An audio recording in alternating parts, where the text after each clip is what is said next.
태초에 천지를 창조하실 때에 흑암 속에 혼돈과 무질서 속에 있는 가운데에 말씀이 있으니 빛이 되고 하나님이 보시기에 심히 좋은 세상이 창조되어서 드렸습니다.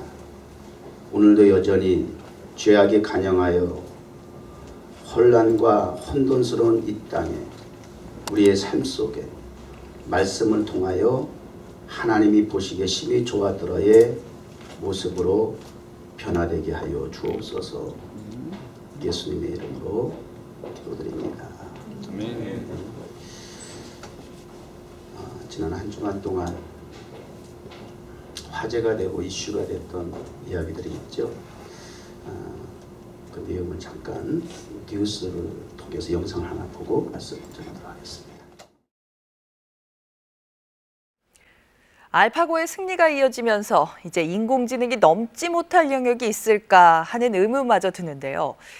이제 인공지능은 인간의 대화까지도 넘볼 것으로 전망됩니다. 신방실 기자의 보도입니다. 인공지능에게 남은 최후의 영역은 커뮤니케이션, 즉 대화 능력으로 꼽힙니다. Who was the Prime Minister of Britain in 1868? The answer is Benjamin Disraeli. 묻기만 해도 척척 대답해주는 음성인식 서비스. 반복적인 학습을 통해 수많은 데이터를 분석한 결과입니다. 그러나 자연스러운 대화까지는 갈 길이 멉니다. 미국 캘리포니아대 교수인 메라비언이 만든 법칙에 따르면 사람 간 대화에서 언어가 차지하는 비중은 고작 7%에 불과했습니다. 대신 얼굴 표정이나 몸짓 같은 시각적인 요소가 55%, 목소리나 억양 같은 청각적인 요소가 38%로 대부분을 차지했습니다. 언어뿐만이 아니고 표정도 있고 그런 게 많이 녹아 있어가지고 언어를 통해서 의사소통이 되는데 이런 부분은 사실 아직 많이 미흡합니다. 이런 점을 극복하려는 시도는 지난 1월 중국의 인공지능 캐스터를 통해 이뤄졌습니다. 사람과 비슷한 감정지능 EQ를 지녀 향상된 대화 능력을 보여줬다는 평가입니다.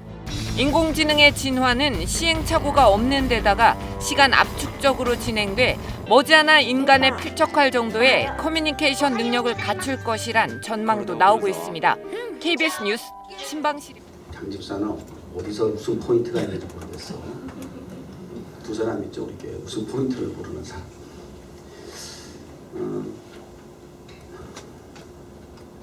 인공지능에 대해서 지금 세계 모든 이목이 집중이 되어 있고 화제가 되고 있습니다. AI라고 그러죠. Artificial Intelligence, AI, 인공지능. 시대의 흐름과 그리고 하나님의 말씀 이렇게 우리가 비교하고 점검해야 그 시대를 분별할 수가 있고 또 우리가 그리스도인으로서 또 어떻게 현재를 잘 보고만 해서 대처하고 또 준비하고 살아갈 수 있겠는가, 그런 부분에 대해서 고민하지 않으면 안 돼요. 단순히 그냥 세상 사람들과 다 똑같은 기준으로서 안목하에서 그래서 우리가 신기하다 놀랍다 이러고 그냥 지나칠 일은 아니라는 거예요. 그래서 오늘 그런 부분에 대해서 좀 우리가 다뤄보려고 그러는데요. 지난주에 그 위대한 식탁 수요 예배 때 우리 성종군이 찍은 사진이 하나 있어요. 사진이라 해야 되나? 그러면서 그거 한번 잠깐 영구라는 거 한번 보여주세요. 영구. 저랑 얼굴 바뀐 거잖아요. 오, 얼굴이 바뀐 거야? 네, 가운데만. 할렐루야! 이거 완전 영구인데? 누가 영구? 뭔지 알아? 알고 봤어요? 뭐예요? 응? 얼굴이 바뀌었죠? 성종이가 내 얼굴, 내 머리에 얼굴이 들어가, 내 몸에 얼굴이 들어가고 성종이 몸에 내 얼굴이 들어간 거야. 성종이 제법 잘 어울려. 난 근데 완전 영구더라고. 사진 가지고만 이렇게 장난치는 줄 알았더니 이제는 저렇게 영상으로도 저거 잘 편집해서 또 불순환으로 가지고 쓰면 또 얼마든지 또 이게 장난이 가능하지 않겠어요? 이렇게 저렇게 지금 세상이 굉장히 그냥 단순히 웃어 넘길 일이 아니라 사실 저거 얼마나 끔찍한 거야. 저게 웃을 일이 아니야. 뭐 빨리 지나갔어? 그래 그럼 잠깐 한번 하자. 저랑 얼굴 바뀐 거잖아요. 뭐 얼굴이 바뀐 거야? 할렐루야!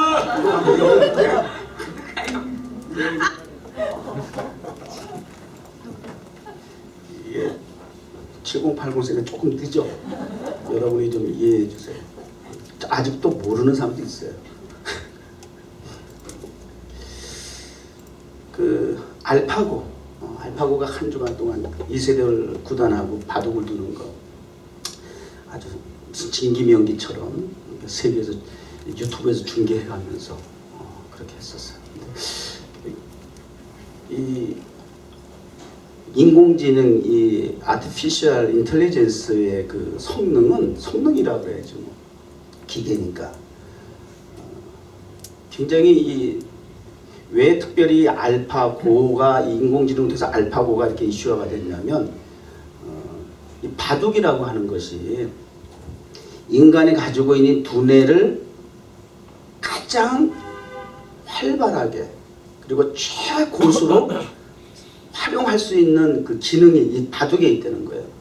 돌 하나하나 놓는 것이 어떤 그 변수가 있는 기능이 있는 그런 그 도구보다도 이 바둑의 변수가 상황에 대한 어떤 변수가 국면에 대한 전환의 수가 최고라는 거예요. 가장 많다는 거예요. 체스에 뭐 비할 것도 없이 하여튼 인간이 가지고 있는 그 국면의 전환의 상황의 변수에 있어서는 바둑만큼 큰 수가 없대요. 그래서 가장 머리가 좋은 사람이다. 바둑 두는 사람이. 그렇게 이제 평가를 하고 있는 거예요. 그래서 인간의 최고의 지능에 도전한다고 해서 이 알파고라고 하는 기능을 만든 거예요. 인공지능을 적용한 거예요. 그래서 그러한 인간의 최고수에 있는 그 생각할 수 없는 가르쳐서 배워서 할 수 없는 인공의 우리 인간에 있는 이 지능과 이 기계의 지능이 한번 대결해 보자 하는 것이 승자가 될 것인가 뭐 이런 부분에 있어서 관심사가 된 거죠. 그래서 고는 뭐 바둑이라는 뜻이라고 그러는데 이 알파라고 하는 단어를 붙였잖아요. 알파. 알파라고 하는 경우는 알파는 어디서 들어보셨어요?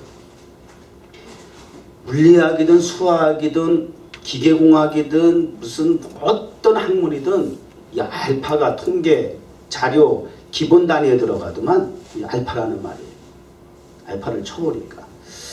근데 이 알파라고 하는 말은 사실은 어디에서 나온 말이에요? 헬라어 한번 보여주세요.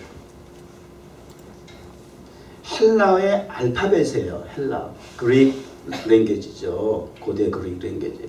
거기 알파, 베타. 그래서 알파, 베타의 접속어 알파벳이 그래서 알파벳이 된 거예요. 그 영어가 이 히브리어에 헬라어에서 근거해서 나온 거예요. 그 알파벳이 된 거예요. 여기에서 말하는 알파가 여기에 이제 기인이 된 것이고. 계시록에 있는 말씀 한번 보여줄까요? 성경에서 근거를 우리가 찾는다고 하면 계시록에 있는 말씀 보여주세요. 알파와 오메가라고 쓴 거. 나는 알파요 오메가요 시작이요 끝이요 처음이요 나중이니라. 이 알파라고 하는 말은 하나님이 쓰신 용어예요. 하나님의 당신의 정체성을 우리 인간들에게 가르쳐 주실 때 나는 알파다 오메가다 시작이고 끝이고 처음이고 마지막이다. 그랬을 때 여기 알파라고 하는 단어를 썼었어요. 근데 이것이 우리가 착각이 되면 안 돼요. 문자적으로 출발이고 시작이기 때문에 알파라고 하는 의미도 있지만 하나님이 당신을 알파라고 하는 의미는 우리 인간사회에 있는 타임머신에 있는 시간의 흐름의 속성 안에 있지, 기능 안에 있지 아니한 거예요. 영원 전부터 영원 후까지 있는 거예요. 우리 인간의 계산할 수 없는 범위 있죠. 그러나 어쨌든 이 알파라고 하는 의미를 이렇게 갖다 붙여서 우리 인간들이 지금 자유롭게 쓰고 있는 것, 사실은 하나님의 언어고 하나님의 속성인데 우리 인간이 함부로 도용한 거 막 갖다 쓰는 거야. 뭐 이런 식으로 적용하려면 어떤 건 우리 인간이 막 안 갖다 쓰냐 지금. 야, 이 맨하탄은 말이지 땅값은 물론이거니와 이 공간도 다 돈이야. 옥상 위에 있는 공간도 간판 달면 장난이 아니야. 근데 그거 하나님 앞에 세금 내는 사람 한 사람도 없잖아. 국가고 개인이고 단체고 간에 하나님의 것 다 갖다 썼는데 우리 인간이 고마운 줄을 몰라요. 자기가 그걸 가지고 기득권을 쓰려고. 우리 하나님의 자녀입니다. 우리에게 기득권이 있어야 돼. 우리가 찾아야 돼요. 그게 하나님께서 말씀하신 대로 생육하고 번성하고 그리고 정복하고 다스리라고 하는 얘기예요. 그 우리 하나님의 백성에게 주신 특권이에요. 축복이에요.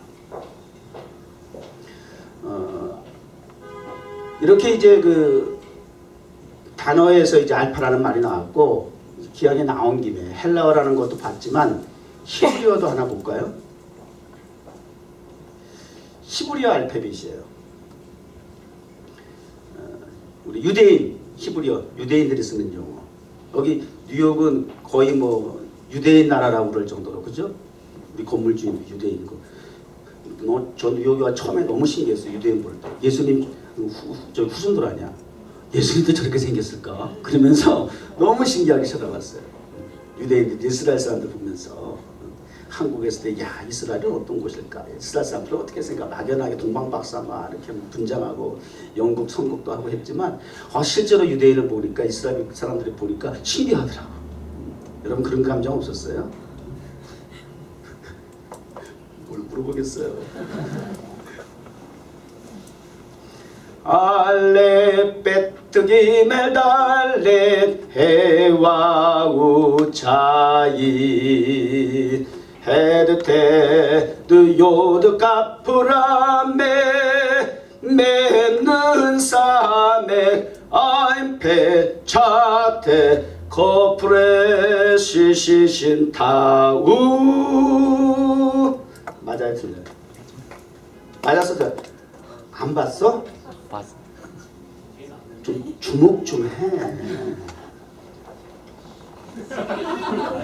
저거 제가 암기해서 노래 부른 거잖아. 알파벳.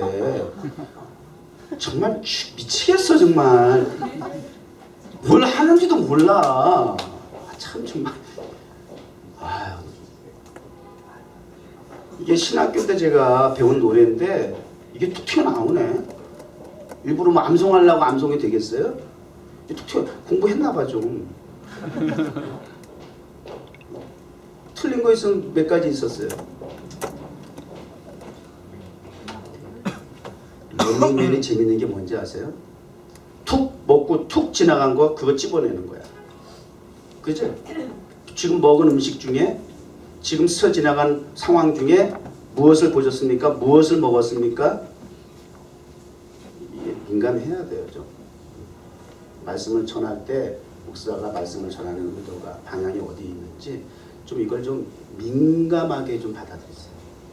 좀 주목하고 경청하세요. 자꾸 멍 때리지 마시고 지겨워 이런 잔소리 하는 것도 정말 히브리어죠. 알파벳. 자 그런데 인공지능에 대한 부분들을 좀 한번 그 자료 화면을 좀 보여주실래요? 단위의 그 VR 테크라고 하는 거 한번 보여주세요. 자 보세요. 하나는 이제 인간의 지능이고 하나는 인공지능이고 이거는 이제 보세요. 요즘 VR 테크라는 거 아시죠? VR. 그거는 무슨 뜻이에요? 다시. Virtual reality. 다시. Virtual reality. 가상현실. 이게 우리 말이죠. 가상현실. 오늘 경배와 찬양은 자넷이 오늘 돋보이는 날이네. 영어 찬양 한국식 집어넣어줘. 우리 자넷이 있을 때는 영어 찬양 하나 우리 한국 사람이 여기 미국이니까 영어 다 하실 줄 알고 이런 소리 하지 마. 은근히 디스하는 거야. 여기 미국이야. 그냥 하면 돼. 근데 오늘 저기 뭐야 자넷이 역시 마다바락이 나긴 나네. 그러니까 우리가 경배와 찬양을 꼭 내가 해야 된다고 생각하지 마세요. 잘 경청하고 감상을 넘어 묵상을 하세요. 그것도 은혜가 돼. 꼭 내가 뭐 해야 되는 거 아니에요. 그리고 잘 경청만 해도 그 찬양을 통해서 묵상이 돼도 정말 깊은 은혜 자리에 들어갈 수가 있어요. 근데 오늘 아주 정말 자넷이 잘했어요. 저 귀에 쏙쏙 들어오게 아주 얼마나 듣는데 너무 아주 은혜가 되고 너무 좋았었어요. 자, 그런데 또 있나요? 이런 사진이? 다니엘서 12장 4절 그 말씀 그 있죠. 기록된 말씀 한번 보여주세요. 여러분 그 사람들이 두 가지 평가가 있어요. 하나는 지금 이러한 그 인공지능, 물질, 문화, 문명, 과학이 발달하면서 우리 인류에게 과연 어떤 결과물이 될 것인가? 하나는 유토피아라고 하는 환상을 가지고 있어요. 우리 인간을 위해서 이러한 인공지능, 과학, 물질, 문화, 문명의 발달이 유토피아가 된다. 그런 환상을 가지고 있는 평가를 하는 사람들이 있고, 또 한 부류의 사람들은 디스토피아다. 결국은 인류에게 멸망을 자초하는 결과물이 될 수밖에 없을 것이다.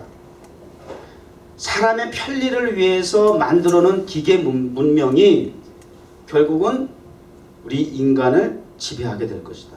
그러니까 이세돌과 알파고의 그 세기의 대결 이렇게 표현을 해놓고 각가지 그 신문 그 주변의 그 칼럼 그 논평 이런 걸 보면은 이런 표현도 있어요. 인간이 만든 피조물이 신이 만든 피조물을 이겼다. 동의합니까? 지금 이런 식으로 사람들이 접근을 하면서 인간의 위대성을 자꾸 이렇게 부각을 시키려고 하는 이런 불의한 시도들이 지금 일어나고 있고, 자, 그러한 가운데서 과연 그러면 정말 유토피아일까? 디스토피아로 나타나는 결과일까? 그러면 성경은 무엇이라고 할까? 뭐라고 되어 있어요? 다니엘서 12장 4절. 다니엘아,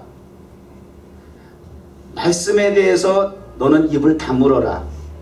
기록된 말씀에 대해서 너는 봉함하라. 마지막 때까지. 많은 사람이 급하게 달려갈 것이고, 그리고 지혜가 더하여질 것이니라. 많은 사람의 왕래가 빨라질 것이고 사람들에게 지혜가 더하게 될 것이다. 이것이 마지막 때의 현상이고 징조이니라. 따라서 너는 입을 다물어야 되고 말씀을 봉인해라. 이게 2500년 전 이미 하나님께서 다니엘을 통해서 계시하신 말씀이에요. 그런 결과적으로 이렇게 인공지능이다, 그리고 또 지혜가 더해졌잖아요. 인크리스 됐잖아요. 뿐만 아니라 사람의 왕래가 빨라질 것이다. 뭐 우리 지금식으로 적용한다면 교통수단이라고 얘기할 때 콩코드라는 것도 벌써 얼마 오래전에 나왔습니다만, 지난 주간에 보니까 한국에서 뉴욕이 가장 거리가 멀더라고, 지구의 상에서. 그러면 3시간대로 올 수 있는 비행기를 만들겠다. 곧 이제 나올 거라는 얘기를 해요. 그러면 이제 전 세계가 일일생활권이라는 얘기는 벌써 얘기가 벌써 오래전부터 나왔는데 실제적으로 그런 상황에 들어오게 돼 있고, 그 다음에 이 AI를 인공지능을 적용하는 분야가 지금 이미 다방면에서 시도가 되고 있는 거예요. 그 중에 가장 우리에게 밀접하게 지금 관심사가 되고 적용이 되고 곧 이제 시판 이미 그 모델들은 다 나왔죠. 시중에 나오게 될 것을 지금 대기 중에 있는 것이 자율 자동차예요. 사람이 이제 핸들이 필요 없어요. 인공지능이 알아서 판단해서 목적지까지 데려다 준다는 거예요. 자, 이렇게 인간의 지혜가 인크리스되고 왕래가 빨라진다. 이것이 성경적으로 볼 때에는 결국은 마지막 때가 가까웠다. 유토피아를 꿈꿉니까? 아니, 더 얼마나 편하게 살라고. 그게 편한 게 편한 걸까요? 2500년 전이 아니라 사실은 2500년 전이나 3000년 전이나 그리고 200년 전, 100년 전, 아니 제가 1960년생이에요. 제가 짧은 50여 년의 그 시간 속에 세상이 뒤집어진 거라고 생각해요. 그 이전에는 거의 거기서 거기였어. 발라도 거기서 거기였고 발달이 돼도 거기서 거기였어요. 사실은. 그런데 근대화에 와서 제 인생의 그 50여 년의 반세기 만의 짧은 시간 동안에 세계가 확 뒤집어진 거야. 지혜의 발전과 문명의 발전이 제가 사는 이 인생의 기간 동안 다 뒤집어졌다. 바꾸어졌다. 또 앞으로 제가 얼마나 더 살지 모르지만 이제 주님이 오시지 않겠는가? 여기까지 내다볼 수 있다는 거야. 제가 죽기 전에. 그럼 저 이제 기도 응답이 되는 거예요. 제가 그렇게 기도했거든. 신학교 다닐 때 계산을 해봤어요.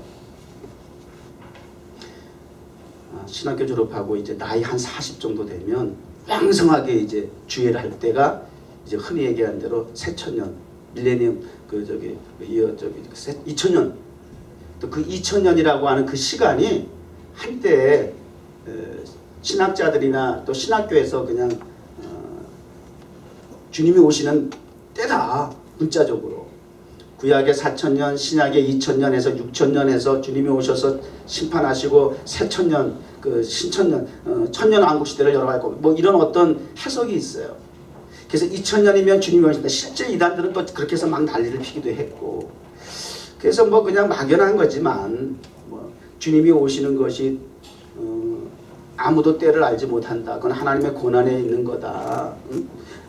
도적같이 임할 것이다. 시와 때는 아버지의 고난에 있다.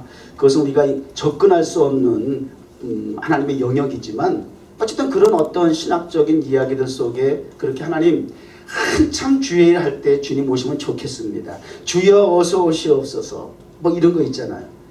근데 이제 2000년은 지났지만 날마다 주님 오실 날 고대하여 사는 게 우리 그리스도인 삶 아니에요? 뭐 1000년 만년 더 살아서 뭐 하시게? 이게 지금 오늘 어젠가 지금 노스코리아에서 날마다 연일 그냥 막 그 북한에 그 제재가 들어가고 난 이후로 더 막 그냥 포악해져 가지고 온갖 협박을 위협을 막 가하는 거 아시죠? 미사일 막 쏴대고 지금 막 그러면서 어저께 또 이런 뉴스가 올라왔더라고. 맨하탄에다 쏠 거래. 맨하탄. 우리의 표적이 맨하탄까지 날아갈 수 있대. 거기다가 핵을 담아가지고 날릴 거라는 거야. 그런 맨하탄은 순간 초토화가 될 거라는 거예요. 과거의 그 핵폭탄의 그 위력을 훨씬 뛰어넘는 그러한 수십 배, 수백 배의 위력이 있는 핵 탄착을 해서 그래서 맨하탄을 쏘아 뭐 날릴 거다. 뭐 이런 협박까지. 또 왜 맨하탄이니 얘는 또 정말. 이게 지금 비단 인공지능 무슨 뭐 여러 가지 뭐 우리 인간의 편리를 위해서 과학이 발달하고 지식이 지혜가 인크리스 됐다라고 뭐 좋아할 일이 아니라 이미 우리 인간이 만든 그러한 어리석은 도구들로 말미암아 사람들이 이미도 그렇고 계속해서 피해를 보고 불안함을 가지고 되고 하는 일들이 합력의 선을 이루어 나가신 하나님의 의도와 달리 합력의 악을 이루어 나가는 이러한 죄악의 본성을 가지고 타락한 인생들이 하는 일들은 결국은 하나님의 심판을 초래하는 것밖에 없다는 거예요. 지난주에도 제가 심판에 대한 부분들을 사진과 그 자료와 함께 보여드렸습니다만 똑같다 그런 얘기를 했잖아요. 아담과 하와 하나님의 영역에 침범하려다가 불순종한 거잖아요. 그냥 선악과 따먹었다고 그렇게 가볍게 치부하면 안 돼요. 선악과 따먹 그럼 작은 죄 아닌가? 아니에요. 하나님이 되겠다라고 하는 하나님의 영역을 침범한 거라고 말이에요. 단순한 죄가 아니에요. 거짓말한 죄가 아니에요. 눈속임한 죄가 아니라는 거예요. 도둑질한 죄가 아니라는 거예요. 그 죄의 의미와 의도는 중심은 하나님의 영역에 들어가겠다는 거예요. 나도 하나님이 될 수 있다는 거예요. 하나님을 향한 도전이에요. 홍수 심판. 하나님에 대한 도전이었어요. 불과 200년이 됐을까? 생육하고 번성하고 지면에 가득하라 하신 것이 태초에도 하신 말씀, 홍수 이후에 셈 야베 함을 통해서 하나님께서 동일하게 하신 약속이고 축복의 말씀인데 불과 200년 남짓밖에 안 됐는데 야 우리 지면에서 흩어지지 말자. 흩어지지 마. 모아 하나가 되자. 흩어지면 안 돼. 그리고 우리 힘을 길러야 돼. 그리고 쌓기 시작한 것이 바벨탑이에요. 겉으로 드러났어요. 그게 왜 나쁜 건데요? 하나님의 창조 원리와 의도하신 뜻을 배반하는 거예요. 하나님이 창조한 그리고 홍수 심판 이후에 다시 한번 반복해서 이 땅을 창조하신 하나님의 원리를 제시해 주었는데 각인시켜 주셨는데 그럼에도 불구하고 흩어짐을 면하자. 우리 힘을 모으자. 하늘 꼭대기까지 우리의 능력을 발휘하자. 상황이 달라 보이는 것 같지만 과거부터 지금까지 우리 인간의 살아가는 모습들은 똑같다는 원리예요. 결국은 하나님 신에 대한 영역에 대해서 침범을 하고 시도를 하고 도전을 하고 해서 결국은 하나님의 심판을 자초하는 거라는 얘기예요. 오늘 우리가 이러한 인공지능이다 뭐다 해서 자꾸 생명공학이다 뭐다 해서 자꾸 인간의 어떠한 나름 시도하는 일들이 하나님의 영역에 신의 한 수에 이렇게 놓고 하나님의 한 수에 도전하는 우리 인간들의 결과적으로 멸망을 자초할 수 있는 주님이 이러한 현상 속의 징조를 말씀하시면서 이제 이때가 마지막 때일 것이다. 그럼에도 불구하고 그렇게 마지막 때라고 얘기하시면서도 지금까지 안 오시는 것은 무엇 때문일까? 우리 주님께서 참고 또 참으시는 거라는 거예요. 왜? 한 영혼이라도 더 구원받게 하시려. 이게 하나님의 인내, 세상을 향한 십자가를 지시기까지 죽으셔야만 했던 예수 그리스도의 기대고 소망이고 우리 인간을 향한 사랑이고 열심이고 열정이에요. 감사한 일이죠. 그러나 분명 주님은 오실 거예요. 자, 이렇게 지금 물질 문화 문명이 이렇게 발달이 되고 이러한 상황 속에서 자, 그럼 지금 사도 바울에 대한 말씀을 계속 우리가 사순절 기간 동안 함께 나누고 있는데 사도 바울은 그의 꿈과 비전이 이제는 예수 그리스도를 만난 이후에 바꾸어졌어요. 아니 단순한 인간의 어떠한 목표를 향한 꿈이 아니라 하나님이 주신 비전으로 비전의 사람으로 바뀌었다고 말씀을 드렸어요. 그 하나님이 주신 비전은 유대인과 이방인과 임금들에게 복음을 전하기 위한 택한 그릇이라고 하나님이 정체성을 분명히 부여해 주셨고 그러한 하나님의 그 사명을 가지고 임금들 앞에 서야 하고 이방인들 앞에 복음을 전해야 한다라고 했을 때에 가장 효율적이고 효과적인 방법이 무엇일까? 즉 선교적인 마인드와 전략을 놓고 볼 때에 도시 중심 선교를 하는 것이었다라고 하는 것이 또 결과론적으로 볼 때에 사도 바울의 어떤 그런 선교 전략이라고 볼 수 있다고 말씀을 드렸어요. 그래서 3대 도시라고 할 수 있는 에베소, 로마와 에베소와 그리고 오늘 본문 말씀이 기록되어진 이 고린도라고 하는 이 지역을 특별히 중점적 대도시를 중점적으로 이제 말씀이 기록이 되고 그 말씀 배경을 통해서 사도 바울의 이 선교적인 측면을 우리가 지금 더듬어 가고 있거든요. 그러니까 고린도 지역이 오늘 우리에게는 이 맨하탄과 같은 그러한 위치라고 한다면 맨하탄은 소위 세계적으로 난다 뛴다는 사람이 다 모인 곳이잖아요. 그러니까 이 맨하탄에 지금 여러분이 발을 디디고 산다는 그 자체만으로도 그런 의미가 있는 거예요. 여러분들도 난다 뛴다는 사람에 들어간다는 거예요. 나십니다. 상당히 나십니다, 여러분. 상당히 뛰어나십니다. 지난 12년 가까이 여기서 목회하면서 8대2, 9대1, 열이면 9이 다 돌아갔어요. 그런데 그 중에 남은 1% 여러분이라고 한다면 뛰어난 사람입니다. 존경합니다. 괜히 하는 소리 아닌 거 아시죠?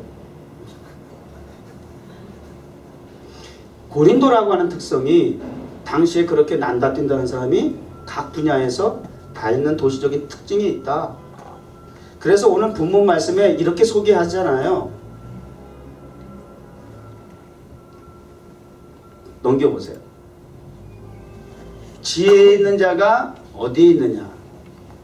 고린도라고 하는 지역은 지혜자가 많은 데야. 학문적인 분야에서도 뛰어난 사람이 자연스럽게 많이 모인대. 그게 대도시 특성이잖아요. 지혜자가 어디 있느냐? 와이즈맨이. 스콜라, 선비가 어디 있느냐? 필로소퍼, 이세의 변론자가 어디 있느냐? 인간의 최고의 지성들이 다 모여있는 이 고린도에서 지금 사도 바울이 이런 걸 뭐라 그래? 일갈해버리는 거야. 똑똑한 척 하지 마. 잘난 척 하지 마. 교만하지 마. 건방 떨지 마.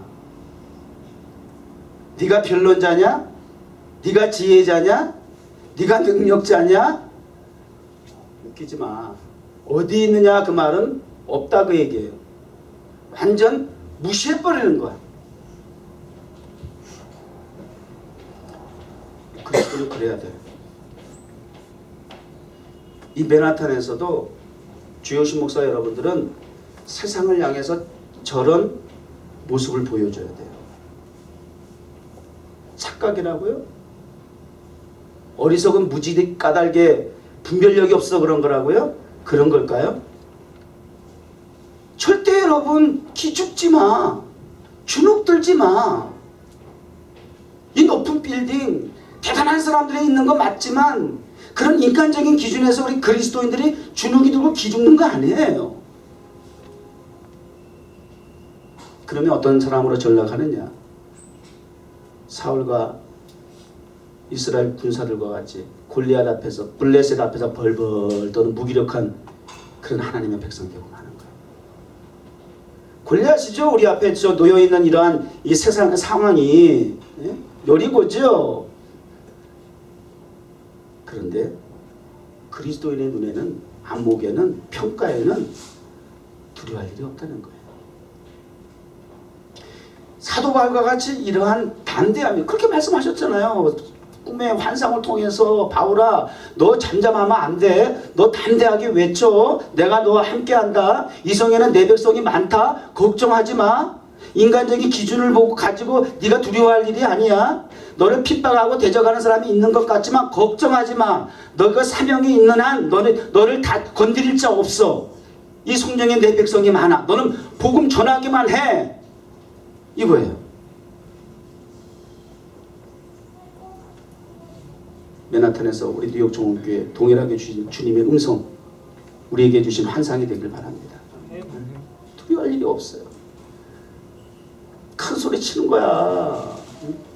누가 제일 낫어? 누가 그냥 큰 소리 치는 거예요. 그렇다는데 왜 이런 근거가 나오느냐? 다시 본문 앞에서부터 돌아보세요. 자, 근거가 어디 있느냐? 십자가의 도라고 하는 데서부터 이제 그 근본을 찾는 거예요. 옳다 그르다, 지혜자다, 무식자다, 그 기준이 어디에 있느냐? 이 십자가의 도를 근거로 제시하는 거예요. 십자가의 도가 멸망할 자들에게는 세상의 고린도라고 하는 대도시에 날고 뛴다는 학학 석사 뭐 많다고 하지만 능력자들이 있다고 하지만 그 사람들이 십자가의 도를 모르는 이상 멸망할 자들이에요.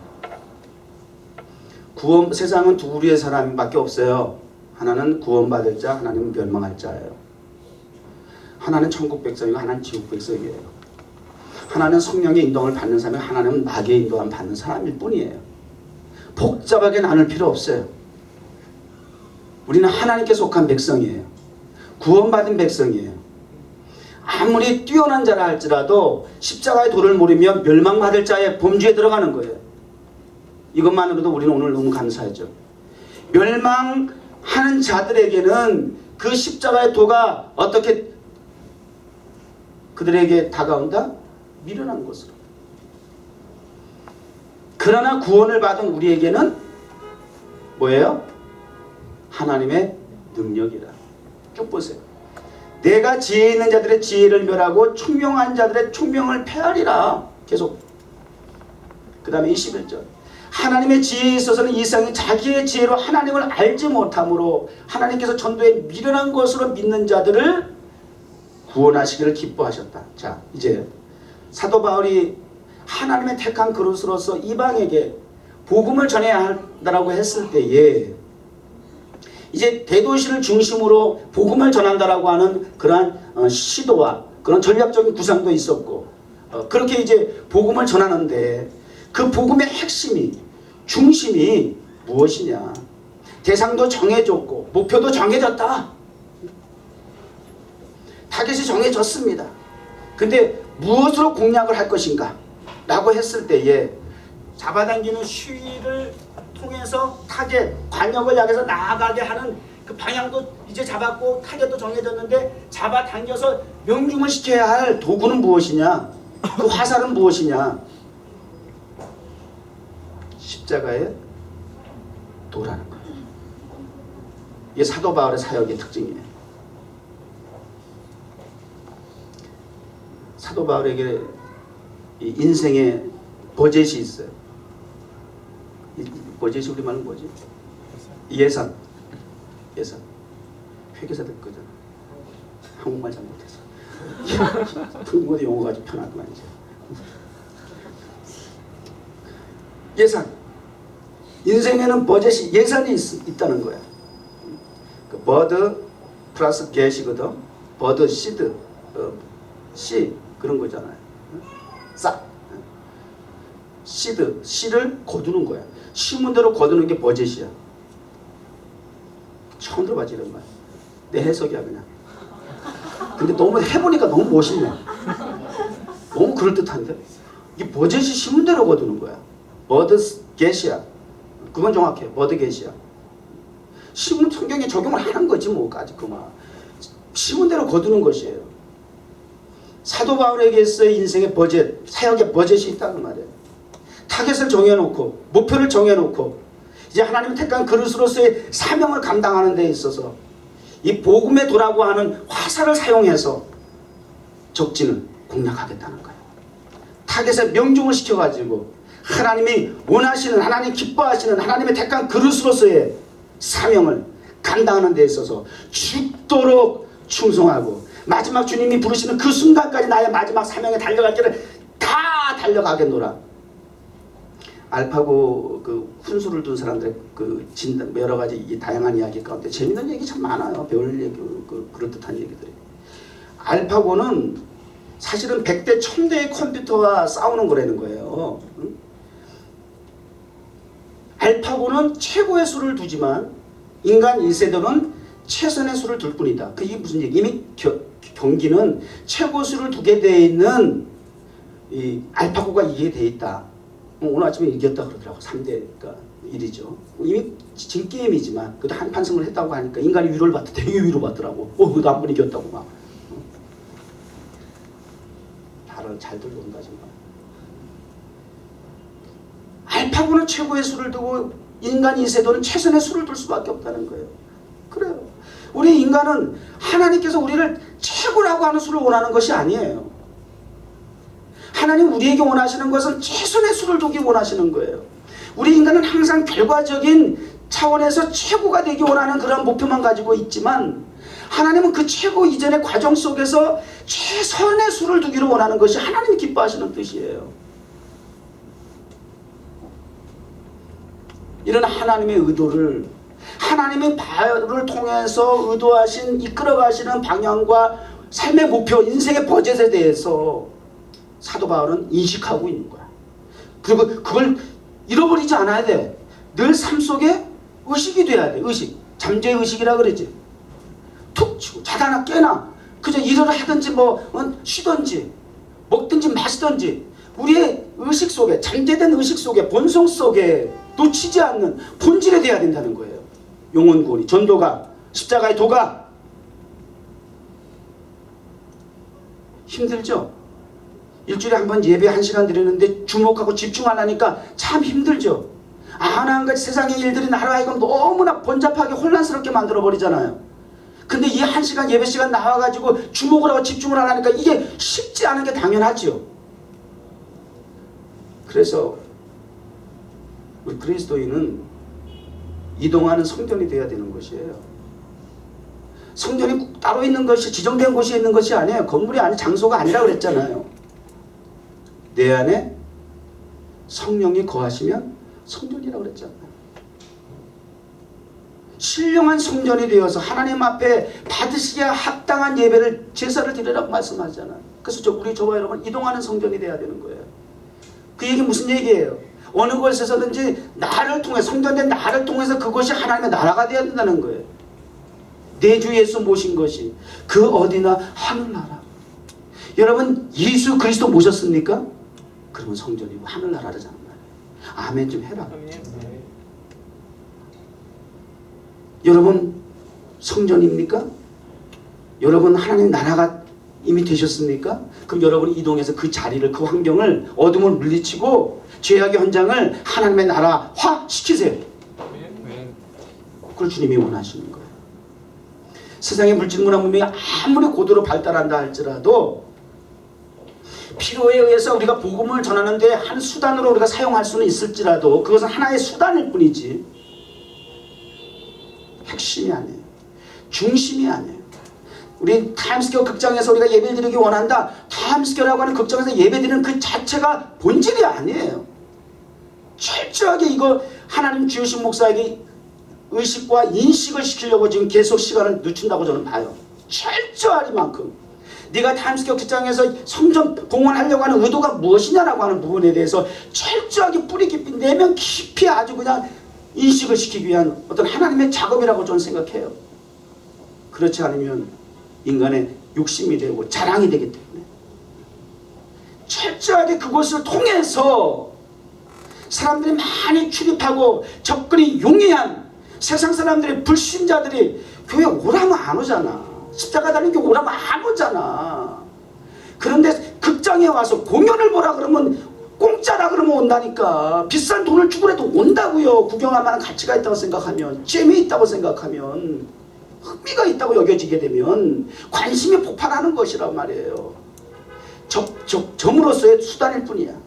그러나 그곳에서 다양한 형태의 문화의 옷을 입히지만 그 속에 주인공, 중심은 그리스도야. 십자가에 돌릴 뿐이에요. 아멘. 지금 아멘이 이게 좀 버릇이 돼야 되는데 너무 남발하는 사람도 있어. 물론 그래 어떤 경우는 설교하는데 막 방해가 돼. 너무 아무 때도 없이 막 뭐든지 이게 인격적으로 받아야지. 그게 사실 뭐 억지로 했다고 되는 것도 아니지만 그러나 여러분 같은 경우는 좀 훈련이 되긴 돼야 돼. 몰라서도 아니고 인정을 안 해서 그것도 동의를 안 해서가 아닌데 습관이 안 됐어. 근데 이런 좋은 거룩한 습관을 좀 할 필요가 있는 거야. 때로는 좀 가르쳐야 된단 말이야. 이 보려고 그러고 애를 그냥 먹을 때 먹여야지 뭐 어떡하겠어요. 근데 꽤 시간 오래 가네. 쉽지 않네. 참 쉽지 않네. 언제까지 또 먹어야 되는지 참 오래 가네. 역시 여러분은 날고 뛰는 사람입니다. 아직도 여러분 지혜자입니까? 능력자입니까? 그래서 아직도 십자가의 도에 대한 그 가슴에 와닿는 부분이 지금 그렇게 느껴지지 않는 거 아닙니까? 한번 이거 점검해 보셔야 돼요. 내 인간의 철학과 지혜가 실력의 능력, 경험이 아직도 이 복음 십자가의 도를 지금 너무 위에 뛰는 거야. 그게 지배하고 있는 거야. 이성이 사실 다르지 않아. 여러분들도 교만한 거야.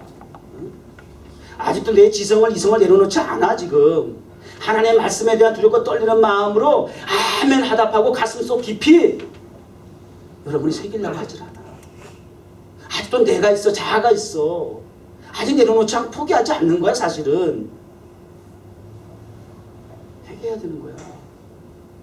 목사가 어느 때까지 강요해서 억지로 매겨야 하는 그런 입장이 된다면 영적인 불구잖아.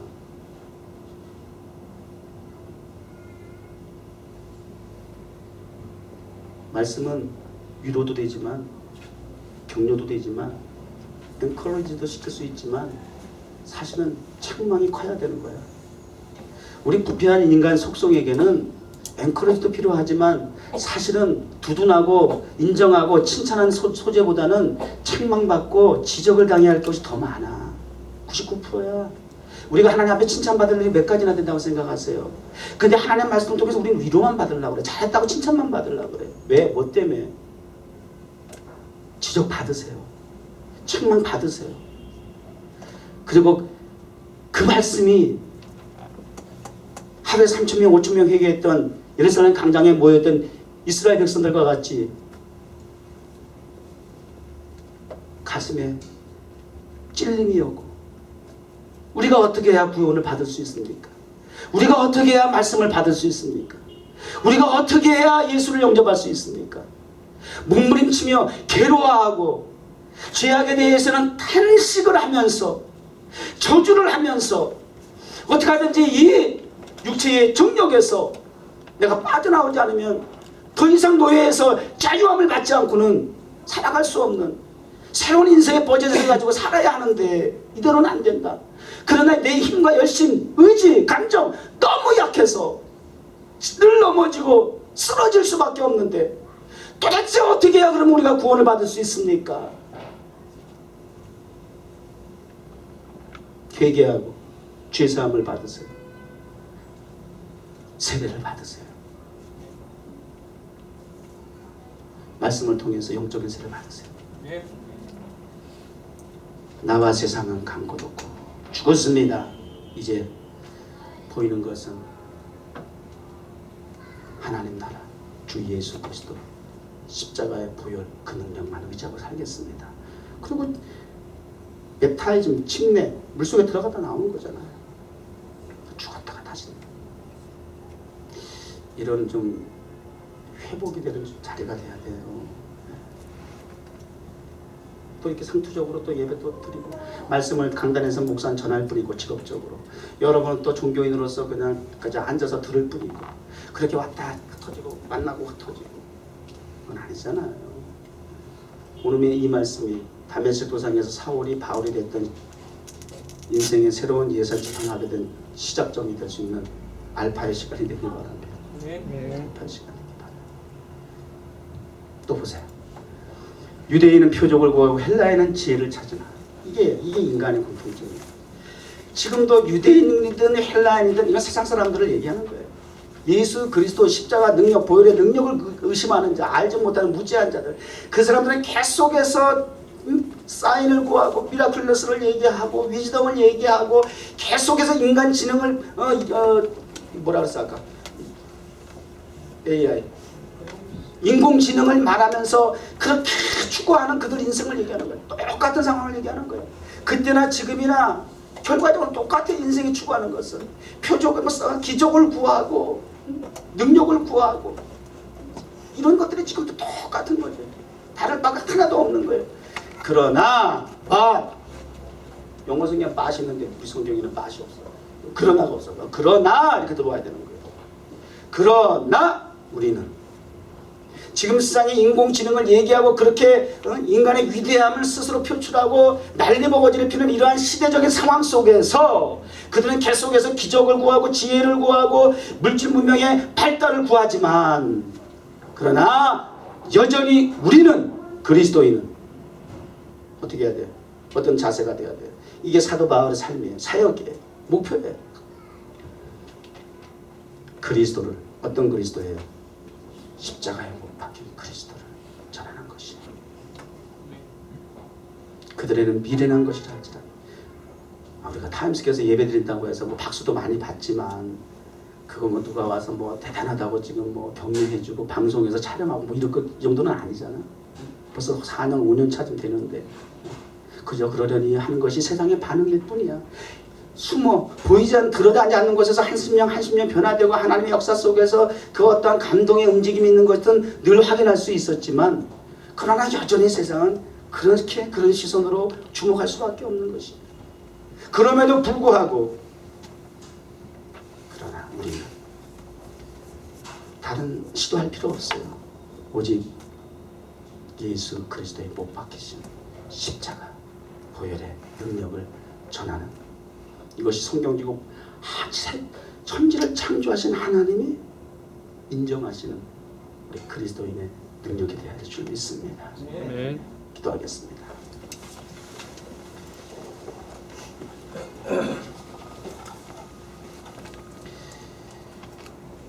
내 말과 내 전도함이 설득력 있는 지혜의 말로 하지 아니하고 다만 성령의 나타내심과 능력으로 하여 너희 믿음이 사람의 지혜에 있지 아니하고 다만 하나님의 능력에 있게 하려 하였노라. 오늘 본문 말씀에 이어서 주신 말씀입니다. 우리는 사나 죽으나 주의 복음을 전해야 할 사명을 부여받았습니다. 이것이 우리 인생의 버짓이고 삶의 의미이고 목적입니다. 비전입니다. 설득력 있는 지혜의 말이나 인간의 수단이 도구가 되는 것으로 만족하기보다는 다만 성령의 나타내심과 능력을 통해서 감당하게 하시고 그러한 성령의 능력에 힘입어 이 땅의 임금들과 그리고 출입하는 이방인들 열방에 하나님의 능력이 임하게 하여 주옵소서. 이 시대에 사도바울과 같이 쓰임받는 교회 저희들 되기를 예수님의 이름으로 기도드립니다.